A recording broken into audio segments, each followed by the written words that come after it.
Hi, I'm Dory Chattel, and I'm Executive Director of the nonprofit Medical Education Institute. And we are so passionate about the ability of home dialysis options to make people's lives better that we launched the Home Dialysis Central website 20 years ago.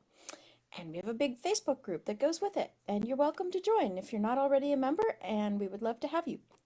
It's Home Dialysis Central Facebook discussion group on Facebook. Easy to find. So it is great to see everybody. Our sponsor for this webinar is Next Stage Medical, and we thank them. And we are really glad to be here together to share information about nocturnal home hemo and solo home hemo. And this topic gives us a chance to answer some questions about two types of home hemodialysis that some folks are less familiar with. So nocturnal home hemo is done usually during sleep for about 7 or 8 hours. Sometimes people do it while they're awake, in which case I guess it's just extended hemo and not nocturnal, but you don't have to sleep through it if you don't want to. Some people don't. That next stage was FDA approved for nocturnal home hemo in 2014. Solo home hemo is a treatment that folks do by themselves, although some people have somebody else in the home while they do their treatments. Next stage was FDA approved for that in 2017. So neither of these is an especially new option. They've both been around for a while. So now I am going to call on our guests to introduce themselves, and we'll kind of do a quick go round and I'll call on people. Then I'll have our guests, Roshanda and Dawn and Caddy, tell us their stories, talk about their journeys, and then I have some questions for them, and I'm going to guess that maybe you have some questions for them. So I'm going to start with Jen.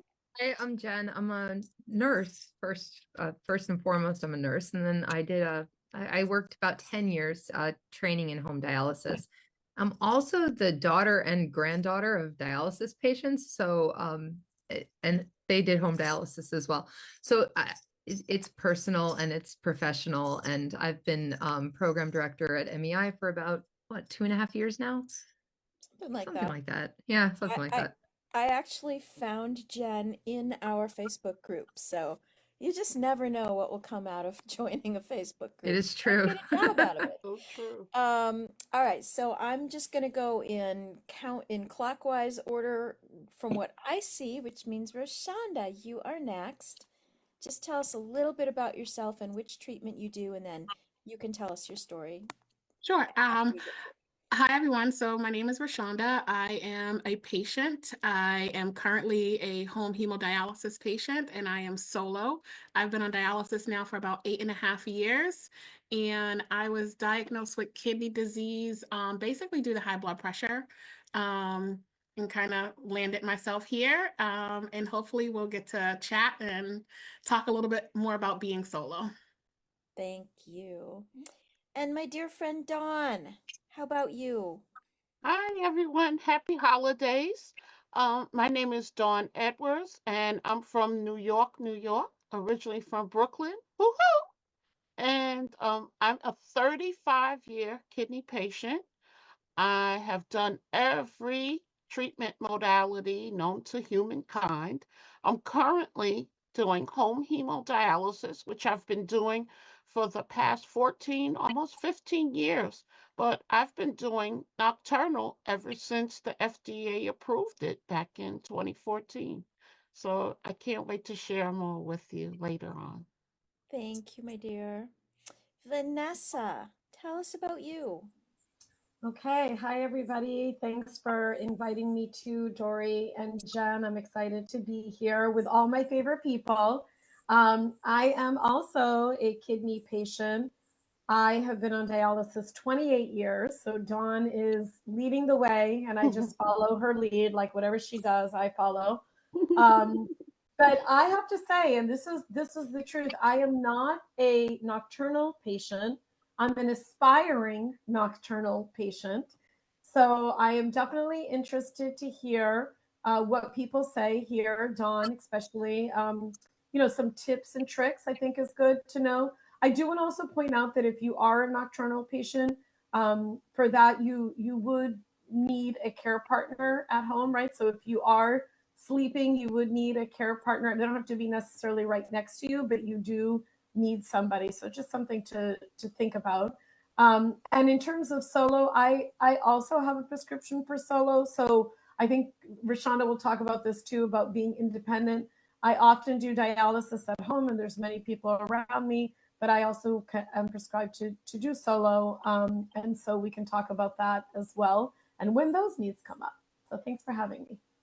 Thank you. And thank you for making that very good point about partners and nocturnal, because the FDA did approve it, but they did not approve nocturnal for solo. Oh, right. Correct. All right, Caddy, tell us about you. Hello, everyone. First of all, thank you for allowing me to come in and speak to you guys today. My name is Caddy Nickens. I started dialysis back in 2013, kind of crashed into it like most people would have blood pressure. I did in-center for about 1.5 years, and then I did home hemo solo for 1.5 years as well. I've been transplanted now for almost 8 years, and life is good. So thank you. Fantastic. And I know that we have folks who are always happy to hear about that path from home dialysis to transplant. So I'm guessing that you might get some questions about that as well. All right, well, so now I want to go back to first Rashonda and then Dawn and then Caddy, because y'all are still in the same order for me. And have you kind of tell us your journey. Tell us how you came to do solo home hemo or nocturnal home hemo, respectively, and how you feel on that option compared to other options that you used, and then we can embellish that later. But let's kind of just sort of start. How'd you get where you're going, and what is it that you like about it? Sure. So, again, it's Rashonda. I have been on dialysis, like I said, 8.5 years. And I crashed, right? Like most people, I didn't know anything was going on with my kidneys. I was actually pregnant when I was told about my kidney disease. So I was more concerned with my pregnancy than the kidney disease at that point, right? So I really wasn't too honed in on what I should do. And to be honest, I wasn't told there was much I could do at that time other than to come back after I had my daughter. So I went ahead and I delivered my daughter in 2013. And then maybe about a year and a half later, I crashed. And I I say that because that's really what happens. It just goes from like 0 to 100 really quickly. And I was educated briefly when that happened, and I initially chose PD or peritoneal dialysis, the one in your belly, which uses no needles or anything like that. That was the avenue that I took. Unfortunately, it didn't last for me very long. And so I had to go back to the drawing board and figure out the next step. I always knew I wanted to be home, but for me, I'm very independent. And so I wanted to maintain that independence, and I wanted to be able to do as much as I could without having to have someone else help me. So when I was told that I could do home hemo and that I could do it solo, that was really a game changer for me, because that meant I was able to maintain my independence and not have to need someone physically beside me in order to do my treatment each and every time. So that really just opened up a whole, world for me to be able to do that. And I have been doing home hemo now for about 5.5 years. Like I said, I am a solo patient. I do everything for myself, from cannulation to setup to breakdown. Vanessa touched on it a little bit earlier. I also do have people who float around my house. So sometimes I call myself an independent patient as opposed to a solo patient.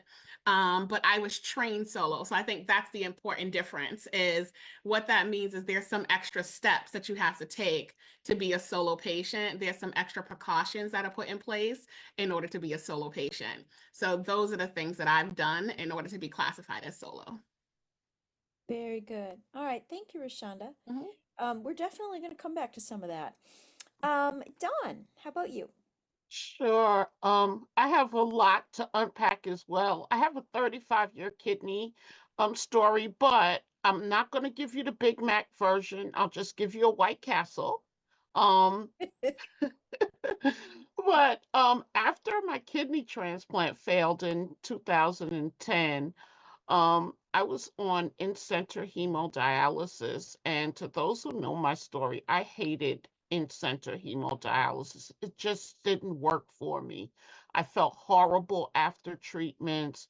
I wasn't able to engage in family and friends events and things. I was just miserable all the time.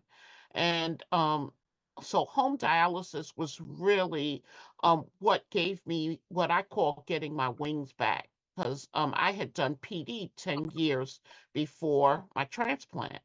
Well, after my transplant failed, I was on in-center hemodialysis, hated it, and I had to get out of there. So that's when I had learned that home hemodialysis was coming into play. And it was at some dialysis facilities in my area. So I started looking around, and believe it or not, I went to Home Dialysis Central back Yay. in 2010, and I looked up home hemodialysis programs, and I got a whole list of facilities that were within my zip code. So I started calling these facilities to find out if I could be in their program. Nobody would take me because I had a catheter. Back then, that was a big no-no. Well, I finally found a facility. A nurse would take me. I went in, she took me into her home hemo program. My mom was my care partner. You needed one of those back then, too. So we went to training. Mom was my care partner. I learned how to do home hemo. Loved it. I felt great after a few weeks. And then after what, 2014, so that was after 4 years of doing the shorter, more frequent dialysis. I'm feeling great. And I learned about nocturnal home hemo. Well, I had always called home hemodialysis like riding in a big caddy, big nice ride, nice. Sorry about that, caddy. That's right though. But big nice, nice gentle luxurious ride. Well, I decided that I had ridden in the Cadillac. Now I wanted to upgrade to a Rolls Royce. So I went back to my dialysis center, told my nurse I want to do nocturnal home hemo because I read about these awesome outcomes and that patients were doing great and the studies, and I love to read studies. And I did all of that. And my facility didn't have it yet. And so I said, well, I want to do it. So I think you kind of need to get it. So my nurse was crazy about me. So they they worked on it and they said, you know what, we are going to get it. So my nurse went to training and they got all of the policy and procedures put in place for me to do home hemo nocturnally, and they got all of these different additions, the safety precautions that had to go on the next stage machine, because you have to have a different kind of holder for your dialyzer to make sure that that stays in place. Hmm. And for most people, they need a pump to pump out the heparin nice and slow during the course of the night to give you your doses of heparin slowly. And then you get a drip chamber that goes underneath the cycler just in case any blood or any fluid leaks from your dialyzer. It drips into this drip chamber, and there's an alarm on there that the people next door can hear. It's unbelievably loud, right? And then if that's not all, there's something called red sense that a lot of facilities use, that goes right over. It's a little tab that you tape on right over your arterial access. And if a one drop of blood comes out of there, it starts howling like a meerkat. And everybody in the neighborhood can hear that as well. So after all these safety mechanisms are installed on your machine, you have to go back to training. So I went back to training with my nurse. We did all of those things together. And How then how the long did that extra training take you yeah, on since you'd already been? we did the extra training for maybe about 2 or 3 treatments. That sounds And about right. yeah, we did about 2 or 3 treatments, short treatments. And then, and I'm sure, I don't know if this is still going on, but my first nocturnal treatment, my nurse came over to my house with popcorn, and we watched we watched Netflix, and she got in bed with me, and Oh, we watched movies, we ate popcorn, and I did my first nocturnal treatment with my nurse with me. And I've been on my own ever since. So I just want to finally add that with that, my outcomes were absolutely astronomical. So there's a measure called KT over V that measures adequacy. And most dialysis centers want a 2.0 for a home hemodialysis patient. That's adequacy level for most hemodialysis, home hemo patients. Well, mine was a 3.8. And so that is almost as good as a person with a cadaveric kidney transplant. So if you're looking for outcomes and you're looking to get those phosphorus levels down, to get off of the binders, if you're looking to get rid of those blood pressure medications, to get your diabetes kind of under control a little bit more, nocturnal is the way to go. And my nurse was so creative because I was concerned, about needle dislodgement and all of those things that everybody was concerned about. She got creative and she cut open a pair of pantyhose. And on top of everything, with that special H style taping technique that they use, she put a pair of pantyhose that she cut the ends off of and slid them right over my access so that we could hold everything nice and taut. Not tight, but just hold it in place. And I have never had a needle dislodgement. And so, you know, thanks to goodness, that worked out for me.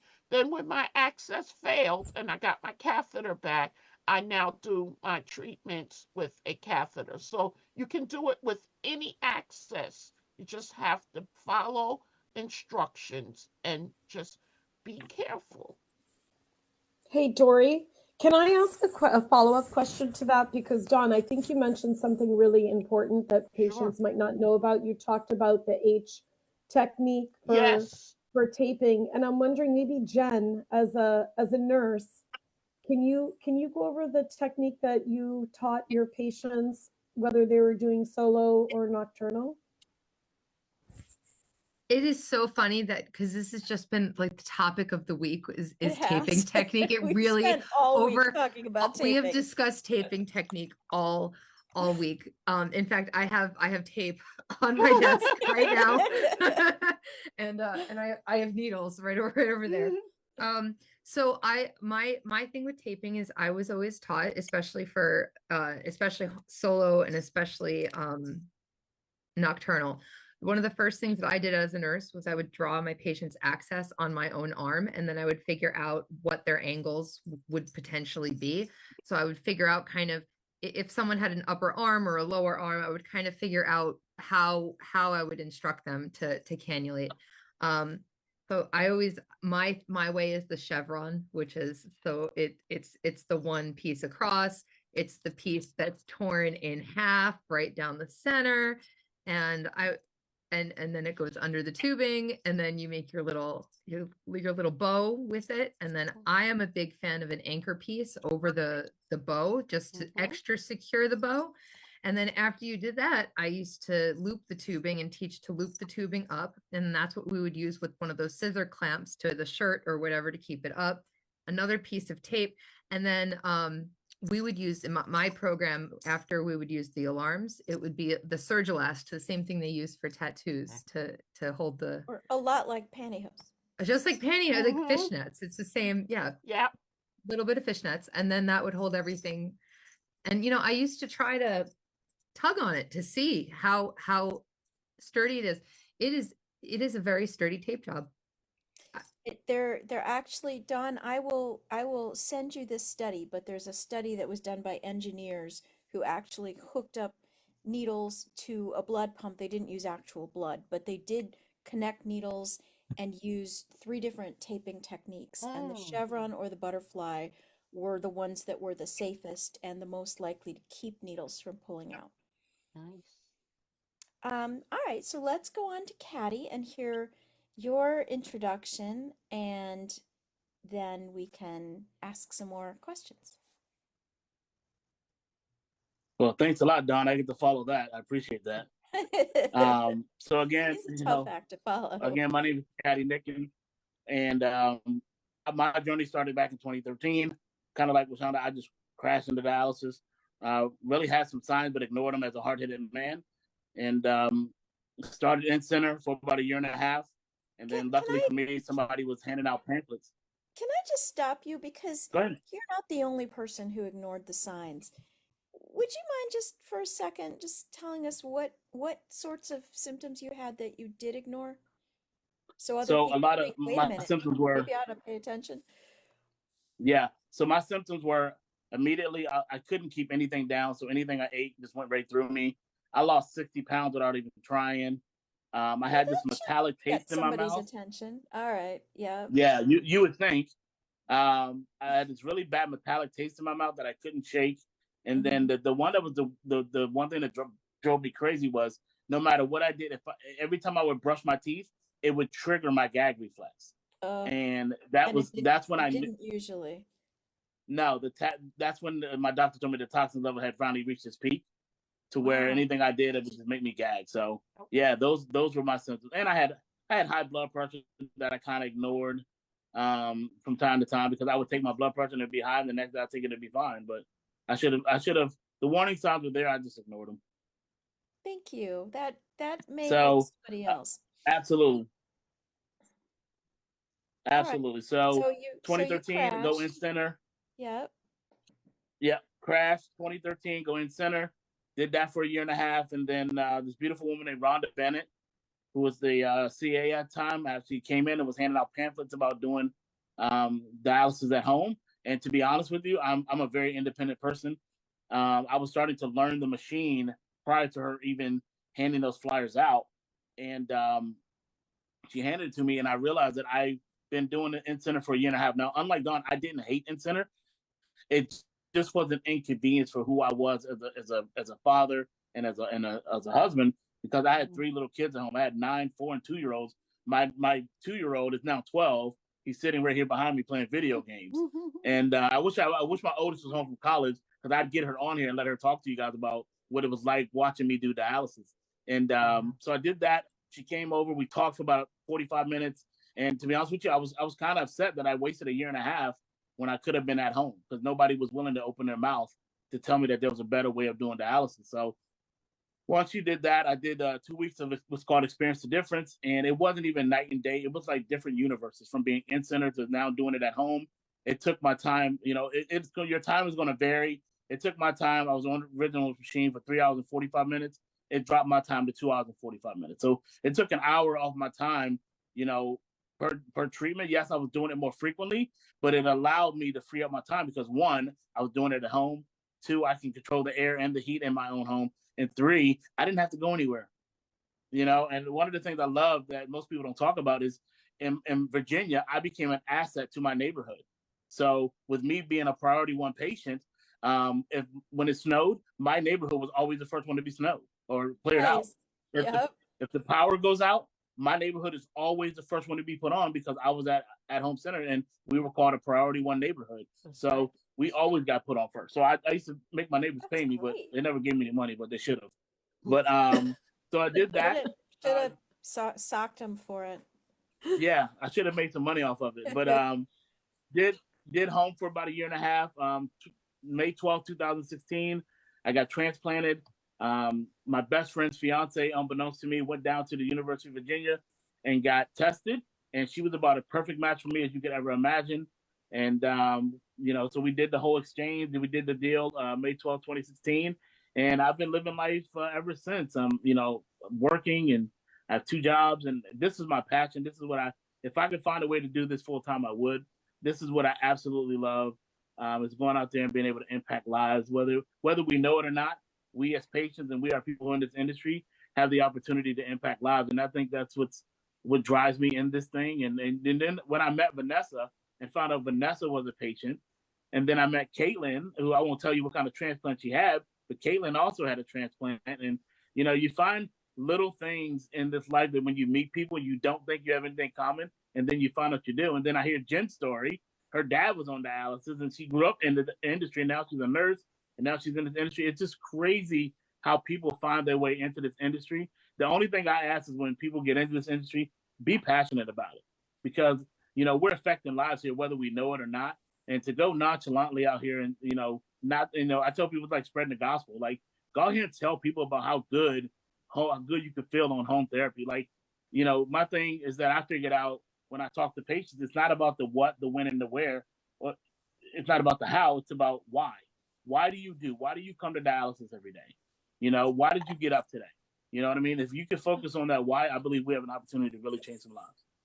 We could not be more on the same page, Caddy. We are very, very passionate about helping people figure out their why so that they can find their way to the best option for them. And that can change over time. The best option right this Absolutely. minute. Dawn can talk to us about that all day. All day, You all know, day. the right option for now might not be the right option for, 5 years from now. So, okay, that was amazing, all of you, and thank you. And now I want to just go back and ask, Rashonda, you mentioned something about special precautions and extra steps for doing solo, and I wondered if you could just maybe describe those a little bit. They are exactly what Dawn described.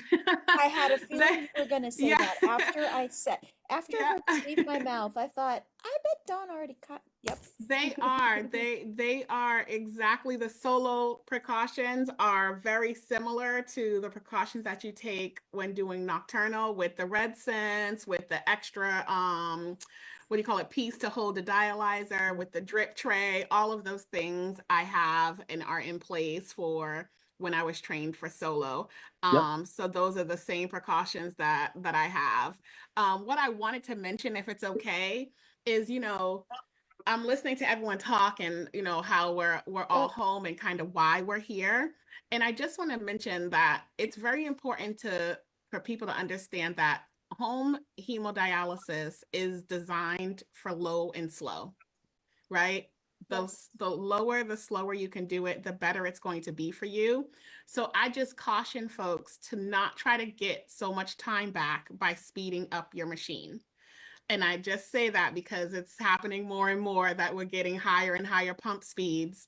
And I want people to understand that the studies that we are talking about, and the proof in the pudding that you see these people here for 30 years, is people who are doing lower, slower pump speeds in more days. So I just wanted to put that out there because there's a lot of information going around, and 450, 550 pump speed should not be a thing when you're at home.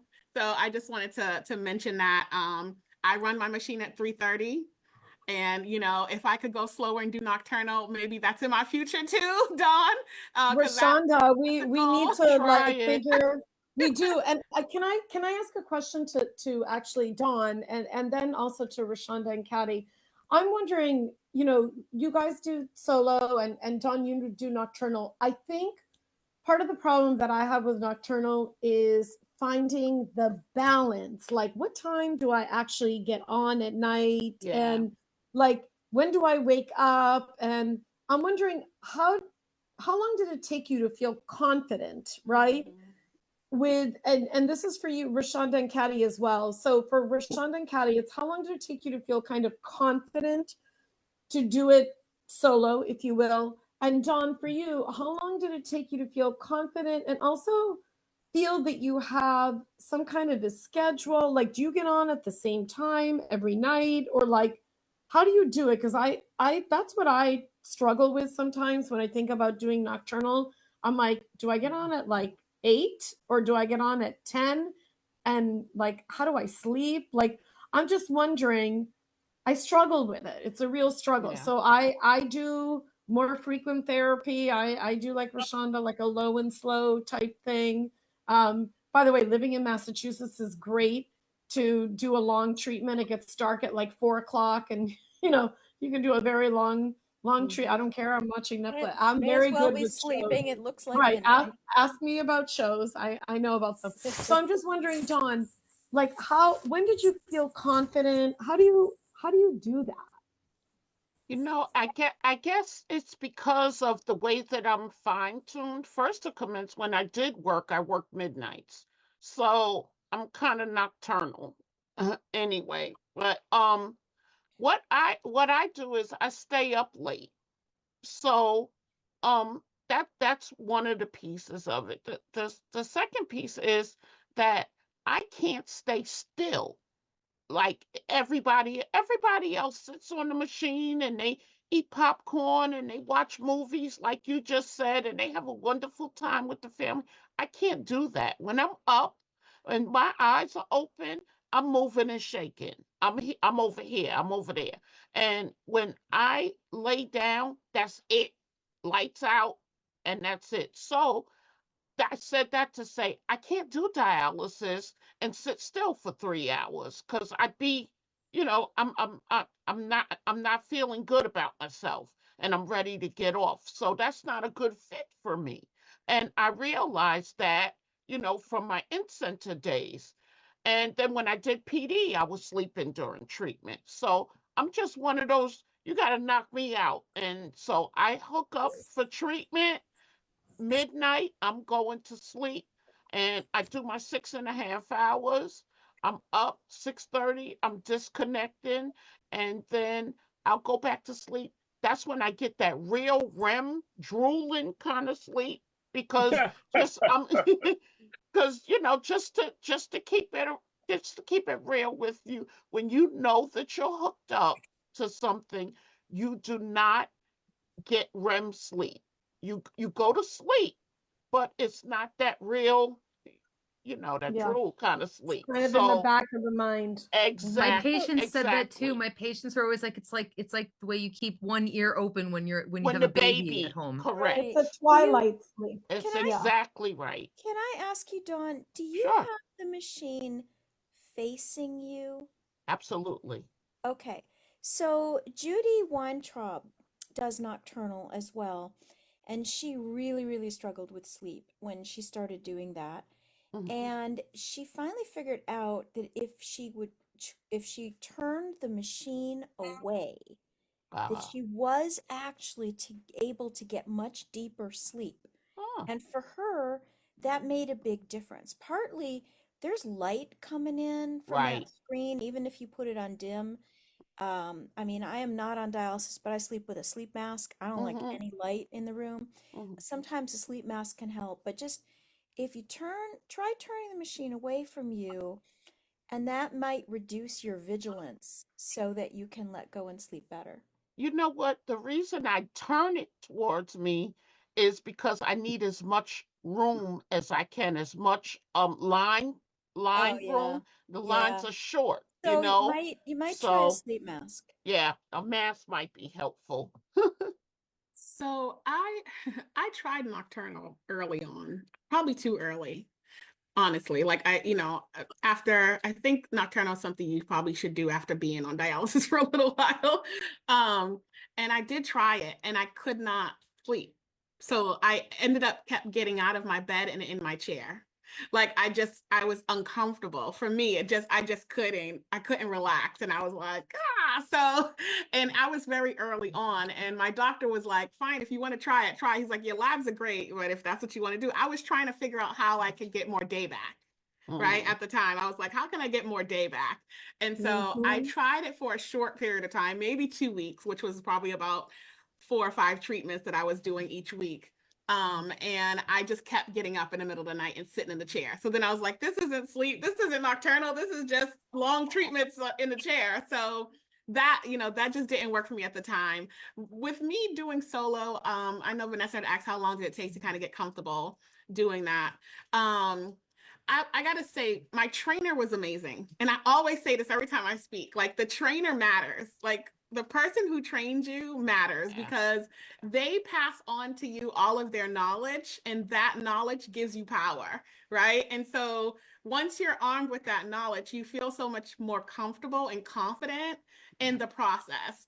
So for me, it didn't take me, extremely long to get comfortable. I would say on average it's probably somewhere between like 90 days to say, okay, I think I got all the steps, and 6 months to say, yep, I got it.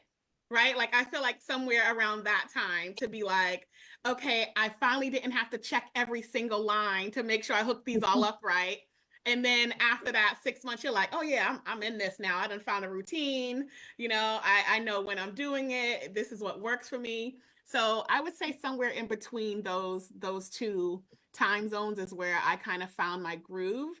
And then I will tell you, it can change because life changes, right? I started this, my daughter was 2. She's 11 now. So it's like there's different things that pull you. And so you may need to move stuff and reorganize your world. And so that moves your dialysis. And now you have to get comfortable all over again. That's the truth. I've done that. And I've also had to go back to be trained when I went from a catheter to cannulating. Yeah. So there's a lot in this journey, right? There's a lot that moves. But again, with good trainers, it's all very possible. And you can figure it out with time. I just tell people to be patient. That's it. Like, be patient with yourself. Give yourself some grace because you deserve it. This is a lot. This is a part-time job that we're signing up for, right? To take this responsibility on. And hopefully the reward is that you feel better, right? And that you're able to be here as long as possible. So that's why I do what I do, to make sure that I'm here and that I can feel good while I'm here. Exactly. That's such a great answer, Ro. All right, so Caddy, how long did it take you to feel confident at home? You were already learning the machine in center, so you were probably maybe a little bit further down the path. It did take long for me to, once I did that first experience of difference treatment, I knew what I was going to be doing. And so I was comfortable immediately.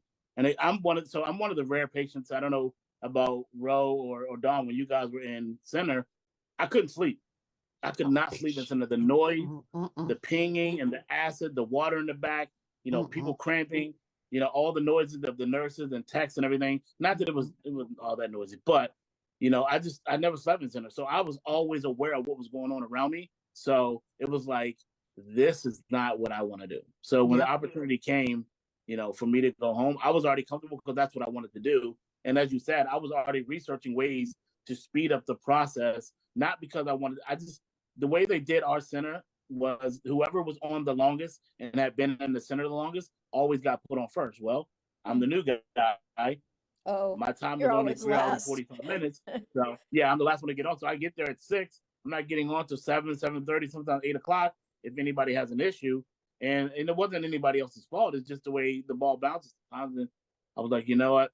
I'm going to figure out another way to make this work. So I've always been super confident, super comfortable in my own skin. So learning new things has never bothered me. So like I said, most people, the cannulation part is the biggest hang up for most people. And I had a beautiful nurse. I will tell you her name. And her name is Merlo Cordijero. She is the home dialysis nurse here in my area. And the way because that was my fear, was the needles. I don't have a fear of needles, but inserting needles in myself really did bother me a little bit. So the way it is. So the way she trained me was, she would hold the first week, she held the needle and I held her hand. Yeah. And she would show me how to angle it, how to go flat, and how to take my needles down so that it was secure. That was the next week. That was our friend Stuart Mott who came up with that technique, and I'm so glad that's spreading and that you were taught that way. Yep, me too. Yeah, and then the next week, I held the needle, she held my hand, and again, she guided it, showed me how to do it. And after those 2 weeks, I was like, oh, this is easy. I'm to the point now where when I go to give blood or if I have to give blood for my test, my monthly test or 3-month test, I let them know you get one shot at this. If you miss my vein, I will do it myself. Yeah, So I could see it.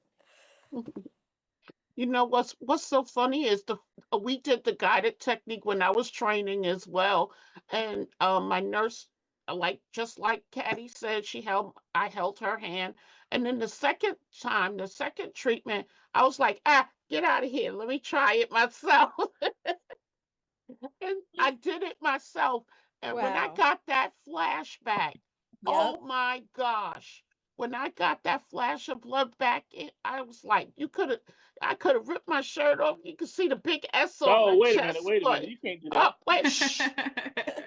Knock it No, off, Caddy. there needs But to be like I a bell or felt something that they ring. You know how like Right? there needs to be some type of celebration that happens yes, after that Yeah, first for Fireworks. sure. flash. Did your I nurses, did was. your I do nurses agree. run down the hallway and tell Oh, everyone? Because like I sure did. Every time that oh patient my got the first gosh. flash, the social workers, the dietitians, it's a thing to celebrate. Yeah, we It need to really have a is. party because I Mhm. was so empowered. And like Mhm. Caddy Good. said, I wouldn't let anybody even look at my access too long. I was Yep. doing it myself, Yep. even in the hospital. Yep. Yep. I did it myself. And then they called all the fellows and stuff around to watch Yep. me. Look, she's getting ready to do it herself.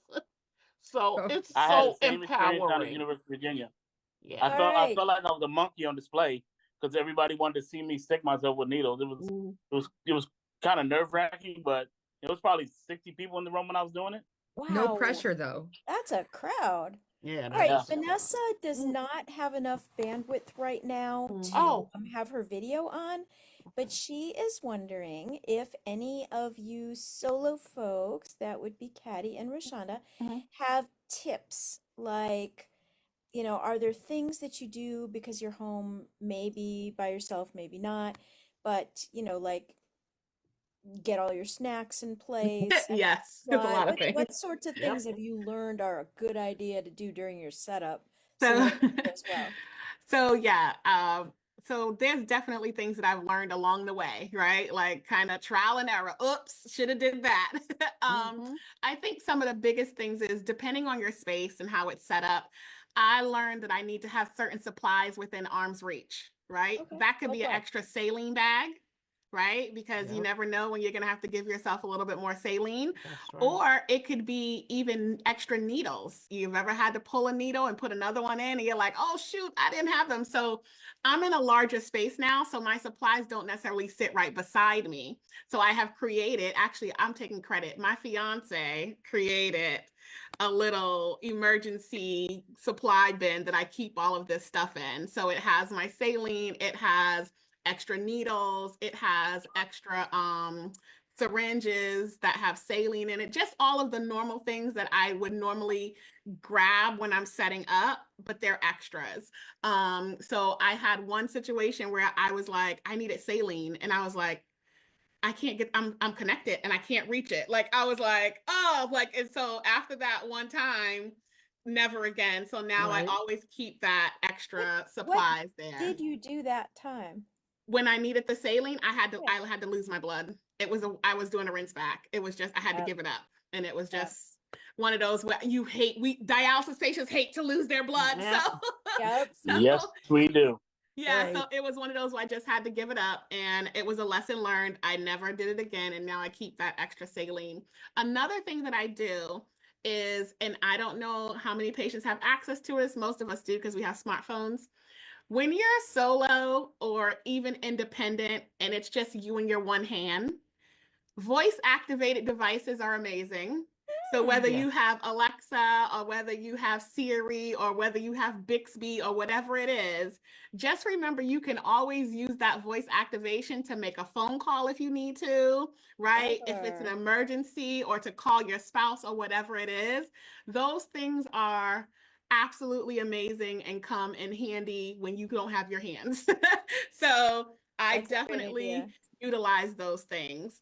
I live in a pretty large home. We have 3 floors. So I told you guys that I consider myself independent, even though I was trained solo. So if I'm going to do late treatments, instead of the cell phone, we use walkie-talkies because they sleep through a cell phone ring. but no one sleeps through my voice on a walkie-talkie.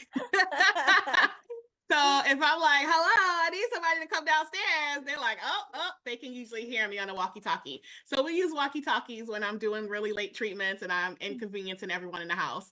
I love that, Rashonda. Those are pretty much the tips that I've used.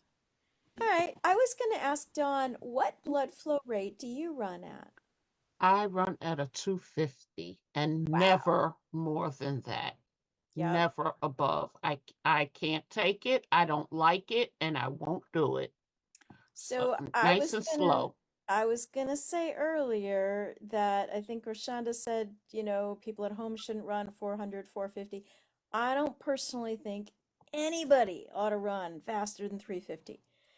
It's hard on the access. It causes turbulence inside the vessel. The turbulence leads to growth of extra cells and thrombosis and clotting, and you can lose your access. And it's not the tiny bit of improvement in dialysis that you get from going faster isn't worth the risk to the fistula. It's not a big change. It's a tiny change, not worth it. But Great I do advice. not. It also sounds sadly, get to run the world. exhausting. Yes. It It is. sounds more exhausting It just is. to run It that is. fast. Nothing goes that fast in your body Some ever. people get chest pain or they feel anxious. Yeah. And it's physical anxiety. It's not really Thinking about it makes me emotional feel anxiety. anxious. Well, you Right? know what? I feel it afterwards. You know how we talk about post-dialysis fatigue or Mhm. post-dialysis drag or whatever? I get that. Still 35 years into kidney failure, I still get the drag sometimes. But if I turn that blood flow up, I'm guaranteed to have drag. So, yeah, it's a sweet spot. Everybody Right. has a sweet spot, And and it's it's different up for to your everybody. care team to find it or help you to find it. I found my sweet spot, and if I don't stay there, I pay dearly for it. So, it took me time though. And like Rose said, you have to give yourself time, be patient, give yourself grace with all of these things. Kidney failure is it's a new life. It's a journey. It's not just a walk in the park. So you have to take the steps, give yourself time, talk to other people, and listen to your care team and listen to your body too. All right. We got about 10 minutes left. And I just want to make sure that anybody who's watching who has a question takes this time to ask the question. And until I see any questions, I was going to ask all of you, what questions are you asked the most when you tell people you do solo home hemo or nocturnal home hemo? I get I asked, am I crazy? You Are get you asked if you're crazy? crazy. Yeah. Are you crazy? Like, Yeah, no. I get that. Some people say to me, "You stick yourself?" Oh no, like Yes. that's Yeah, I usually get my. that. You stick Yep. yourself? That's usually my biggest one is you stick yourself. And I'm like, yes, I stick myself. Like, it's not like I was running to go do it, but yes, I learned to do it. I'm trying to think what else. One of the things that I learned about the with the sticking yourself is they always say, I can't. And Right. I'm like, can't or won't. There's a difference. Yes. Can't do it. It comes from Yeah. lack of education. Yeah. Won't do it Right. because you're just being rebellious. Yeah. And I Yeah. said, like, I get the question all the time. It's like, well, I don't want to leave my partners in crime in the center. They're like, I love my people. I'm like, well, if you love them, why don't you set the right example to show them that you can live a better, stronger, healthier life and lead them out of the clinic into dialysis at home so that they now have an example that they can probably say, hey, because everybody's like, oh, I knew somebody who failed on that. No, you don't. Well, now you met somebody who succeeded on it. Why are you listening to them? Come listen to me. You know what I mean? That was my goal. Pied Was to be the Piper of home example. dialysis. That's pretty great. Yeah. Yeah, I wanted to be the example of it. Yeah, you can do it. You can live a better life. Stop Mhm. making excuses. Yeah. When people tell me they can't cannulate themselves, I always remind them everyone was trained. I'm like, everyone in this room Yep. right now who's Mhm. putting a needle in you, actually, she's in training. She practicing on you. Like, let's talk about it for real, right? Like, let's really be real about it. Like, everyone has to go through a process. And I tell them, I got 5 weeks of training on just me. Most phlebotomists are only trained for 12 weeks. That's the whole curriculum. Wow. Okay. So I got 5 weeks on me. So that made me an expert at my access at my arm. I'm like, who wouldn't want the opportunity to become an expert at their own access, right? And I also show people my arm. I think that's one of the biggest differences in a home patient is their access compared to someone in center. Yeah. You can see people in center who've been there for a year and their access will look like they've been doing it for 20. Right. And so I show people my arm and I'm like, I'm a very vain person. So I try to take really good care of myself. So it was important for me, right? And I know that with the proper care and technique, I can maintain my arm as long as possible. So I usually wear that as a badge of honor to show people like, it doesn't have to be, there's another way. Do Hey, you do Dory? gallbladder? Yeah. Oh, I was going to just ask one thing because we were asking about questions. And sorry, my camera, I keep getting a low bandwidth thing, so I just turned it off. I'm wondering if we could ask Rashonda, Dawn, and Caddy, what are maybe the top 1 or 2 tips that you would give to patients that are considering nocturnal or solo dialysis? So what advice would you give them? What tips? Maybe even to their family, maybe even to their training nurse. What tips would you give? What would you like to see, or what advice would you like to tell them? And I don't know if anybody wants to volunteer to go first.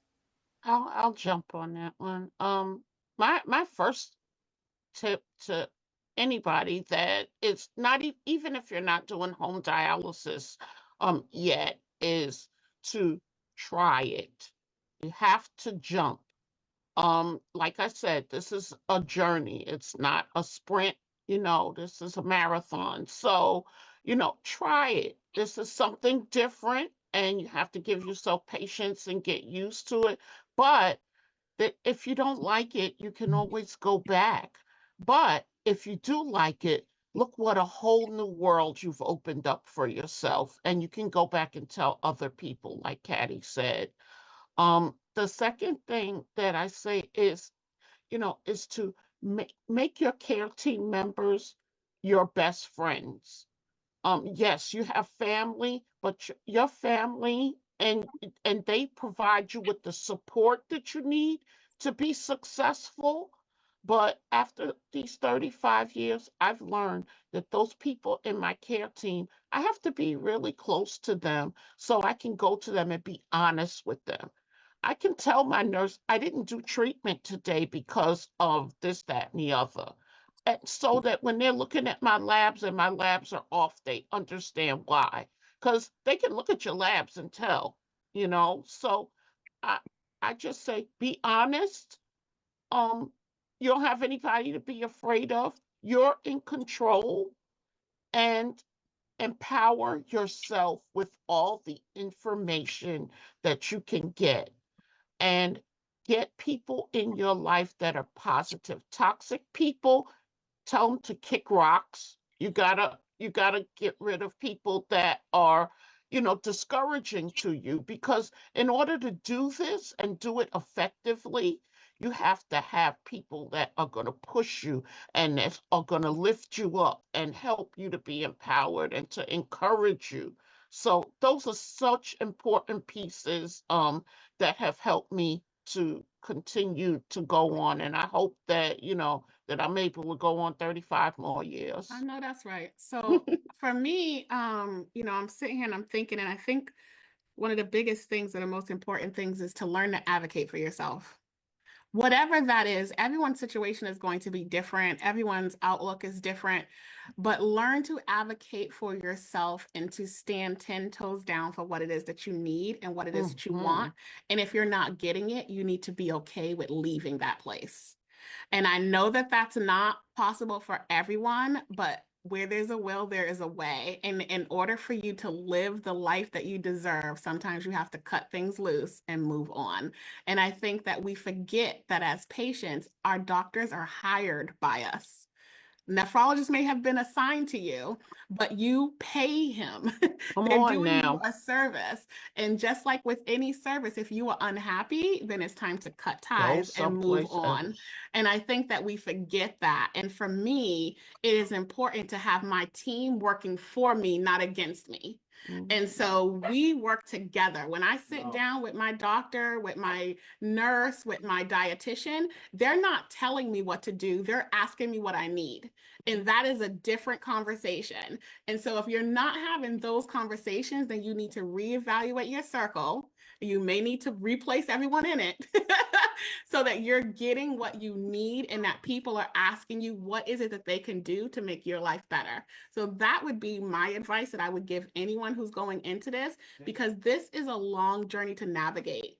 And you need people lifting you up and pushing you forward, Yes. not holding you down and pulling you back. So that would be my advice to anyone. I wish I had an organ for that. Caddy, how about you? So I guess I would start off by saying this: the mind is like a parachute; it only works when it's open. So if you're closed-minded to this process or understanding, not understanding the reason of why you would get educated on this process, then it doesn't really matter. And what I found in my time of doing dialysis and now being an advocate is that objections to home or nocturnal dialysis comes from fear. And where does fear come? Fear comes from lack of knowledge. It says it will perish through lack of knowledge. So if you educate yourself, I would promise you, the number one thing I tell people, educate yourself. Go look at the 5-year survival rates of in-center, home, PD, and then nocturnal. And I promise you, nocturnal and home hemo will blow your mind out of the 5-year survival rates. It is not even close. What are the best rates of return on your investment for your life and your time to do dialysis? It's much better to do home therapy than any other therapy out there. I promise you. Number two, like they just said, being your best advocate is such an important thing. You have to be out there. You got to be willing to advocate for yourself. I left my original nephrologist. They weren't doing anything for me. I left. I don't care. Like Rose said, it's about me. What's best for me. It may not be what's best for everybody in that clinic, but I'm going to do what's best for me. And what I found along the way that the more independent I became, the more people who came behind me became more independent. By just being willing to step out of the crowd, yes, you're going to face some tomatoes. People are going to throw stones at you, and that's okay. Be willing to endure that, so that when you go out there and you succeed and you become a 35-year not 35-year dialysis patient, who can tell Dawn about dialysis? Nobody.